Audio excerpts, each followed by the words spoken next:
এই ভিডিওয়ে আমাদের আলোচনা বিষয় সুলতান রাজিয়ার পতন।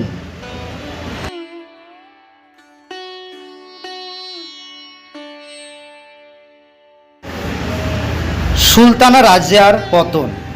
রাজিয়ার শাসনকাল ছিল খুবই সংক্ষিপ্ত, মাত্র 3 বছরের। মিনহাজ উদ সিরাজ লিখেছেন, একজন শাসিকার ক্ষেত্রে প্রয়োজনীয় সমস্ত গুণাবলী ও যোগ্যতা তার চরিত্রে ছিল, কিন্তু তিনি ছিলেন নারী, তাই পুরুষ শাসিত সমাজে তার অন্য সকল গুণ মূল্যহীন হয়ে গিয়েছিল। রাজিয়া সিংহাসনে বসার সঙ্গে সঙ্গে তার বিরুদ্ধে ষড়যন্ত্র ও বিদ্রোহের দামামা বেজে ওঠে।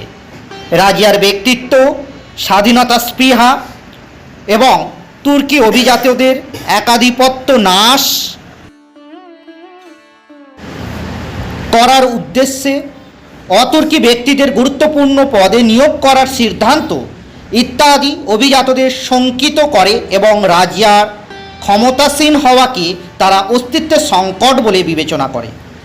বদায়ুন, মুলতান, হানসি ও লাহোরের প্রাদেশিক শাসকগণ রাজিয়াকে সিংহাসনচ্যুত করার প্রথম উদ্যোগ নেন। এদের নেতৃত্ব দেন রুকনউদ্দিন ফিরোজের প্রাক্তন প্রধানমন্ত্রী মালিক মোহাম্মদ জুনাইদি। তবে প্রথম দিকে মালিক মোহাম্মদ সালারি, মালিক কবির খান প্রমুখ বিরোধী অভিজাতকে তিনি স্বপক্ষে এনে বিরোধী জোটে ভাঙন ধরিয়ে দেন। রাজিয়ার মধ্যে বিচক্ষণতা, ন্যায়পরায়ণতা, রাষ্ট্রপ্রজ্ঞা ইত্যাদি রাজকীয় গুণের সমাবেশ ঘটলেও তার শাসনকাল স্থায়ী হয়েছিল মাত্র 3 বছর 6 মাস 6 দিন। প্রতিভাময়ী এই শাসিকার ব্যর্থতার প্রধান কারণ ছিল ক্ষমতাবান তুর্কি মালিক ও আমিরদের বিরূপতা ও ষড়যন্ত্র। তবে এই বিরূপতার মূল কারণ সম্পর্কে ঐতিহাসিকদের মধ্যে দ্বিমত আছে। ইসামির ফুতুহ-উস সালাতিন এর বিবরণ থেকে মনে হয় যে রাজিয়া নারীসুলভ আচরণ ত্যাগ করে মৌলানা ও তুর্কি অভিজাতদের ক্ষোভ সঞ্চার করেছিল। প্রথমে রাজিয়া লোকচক্ষুর আড়াল থেকে শাসন কাজ পরিচালনা করতেন। দরবারে তিনি সিংহাসন এবং সভাসদদের মাঝে একটা পর্দা রেখে আড়াল সৃষ্টি করা হতো, কিন্তু এই ব্যবস্থা কার্যকারী রাজনৈতিক নিয়ন্ত্রণের পক্ষে অসুবিধাজনক বিবেচনা করে রাজিয়া তা তুলে দেন। এখন তিনি প্রকাশ্যে দরবারে বসে রাজকার্য পরিচালনা করতে শুরু করেন। হাতির পিঠে বসে রাজ্য ভ্রমণ কিংবা পুরুষের মতো পোশাক পরে অশ্বপৃষ্ঠ থেকে যুদ্ধ পরিচালনা করেন। নিজ মুদ্রায় সুলতানার পরিবর্তে নিজেকে সুলতান হিসাবে জাহির করেন। এই সকল কাজ তুর্কি অভিজাতবর্গ এবং উলেমাদের কাছে ব্যভিচারের নামান্তর রূপে পরিগণিত হয় এবং তারা রাজিয়াকে সিংহাসনচ্যুত করার সিদ্ধান্ত নেন। কিন্তু অধ্যাপক নিজামী মনে করেন রাজিয়ার বিরুদ্ধে তুর্কি অভিজাতদের ক্ষোভের প্রধান কারণ তার পুরুষসুলভ আচরণ নয়। ষড়যন্ত্রী মালিকরা জৈনিক হাবসি কৃতদাস জামালউদ্দিন ইয়াকুত এর উচ্চ পদে নিয়োগের ঘটনাকে বিদ্রোহের তাৎক্ষণিক কারণ হিসাবে ব্যবহার করেছিল। রাজিয়া ইয়াকুতকে আস্তাবলের প্রধান পদে উন্নীত করলে তুর্কি অভিজাতদের মর্যাদা আহত হয়। মিনহাজউদ্দিনের মতে ইয়াকুতের সাথে রাজিয়ার প্রণয় ছিল। ইবন বতুতাও এই মত সমর্থন করেছেন।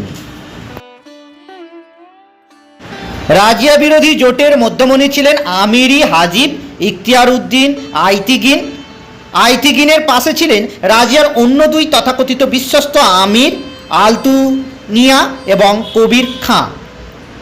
বিদ্রোহীরা জানতেন যে দিল্লির বুকে বসে রাজিয়ার বিরুদ্ধে কোনো আন্দোলনকে সফল করা যাবে না, তাই তারা রাজিয়াকে দিল্লির বাইরে এনে তাঁর কর্তৃত্ব নাশের পরিকল্পনা করেন।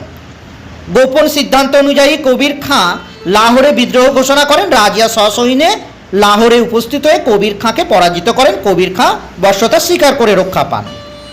এই ঘটনার পক্ষকালের মধ্যে আলতুনিয়া ভাতিন্ডার বিদ্রোহী হন। এবারেও রাজা ইয়াকুত সহ বিদ্রোহ দমনে অগ্রসর হন, কিন্তু ষড়যন্ত্রী তুর্কি মালিকরা পথিমধ্যে ইয়াকুতকে হত্যা করে এবং রাজিয়াকে বন্দি করে ভাতিন্দার দুর্গে তাকে আটকে রাখেন। রাজিয়াকে বন্দি করে বিদ্রোহী তুর্কি আমিরগণ ইলতুৎমিশের তৃতীয় পুত্র বাহরাম শাহকে দিল্লির সুলতান পদে ঘোষণা করেন, কিন্তু আলতুনিয়া প্রত্যাশা মতো পদ না পেয়ে প্রতিবিপ্লবের সিদ্ধান্ত নেন। তিনি রাজিয়াকে মুক্ত করেন এবং তাকে বিবাহ করে